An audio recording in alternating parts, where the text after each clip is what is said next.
భద్రాద్రి కొత్తగూడెం జిల్లా అశ్వారావుపేటలో బీఆర్ఎస్ ముఖ్య నాయకుల సమావేశంలో జిల్లా అధ్యక్షుడు రేగా కాంతారావు, మాజీ ఎమ్మెల్యే మెచ్చ నాగేశ్వరరావు పాల్గొన్నారు.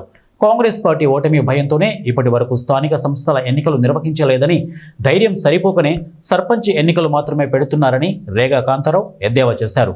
అధికార ప్రభుత్వం బీఆర్ఎస్ కార్యకర్తలపై చిల్లర రాజకీయం చేసి వేధిస్తున్నారని, వేధించిన అందరి పేర్లు రాసి ఉంచాలని, అధికార దుర్వినియోగం చేసిన వారి వీపు వాయిస్తామని హెచ్చరించారు.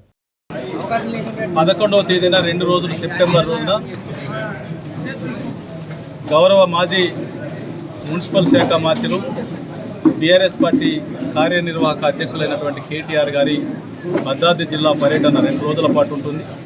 ఆ జిల్లా పర్యటనను విజయవంతం చేయాలని చెప్పేసి ఈరోజు అశ్వారావుపేట నియోజకవర్గంలో నియోజకవర్గ స్థాయి సన్నాహక సమావేశాన్ని మా మాజీ శాసనసభ్యులు మెచ్చ నాగేశ్వరరావు గారి అధ్యక్షతన నిర్వహించడం జరిగింది. దాంతోపాటు ప్రధానంగా 2 రోజుల పాటు పర్యటనలో భాగంగా మొదటి విడత పర్యటన కాబట్టి జిల్లా హెడ్ క్వార్టర్ కొత్తగూడెంలో ముఖ్య కార్యకర్తల సమావేశం ఏర్పాటు చేసుకొని అక్కడి నుండి పినపాక నియోజకవర్గానికి బై రోడ్డు పోయి అక్కడ పినపాక నియోజకవర్గ సమావేశం మనుగూరులో ఏర్పాటు చేస్తూ ఉన్నాం. ఆ సమావేశం అనంతరం నైటు ఐటీసీలో నైట్ ఆల్ట్ ఉండి తెల్లవారి పొద్దున భద్రాచలం యొక్క నియోజకవర్గ పార్టీ సమావేశంలో పాల్గొంటారని చెప్పేసి సందర్భంగా నేను తెలియజేస్తా ఉన్నా.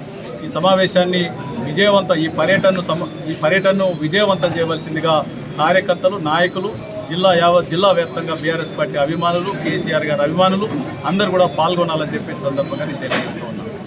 అదేవిధంగా దాంతో పాటుగా ఈ ప్రభుత్వం ఏదైతే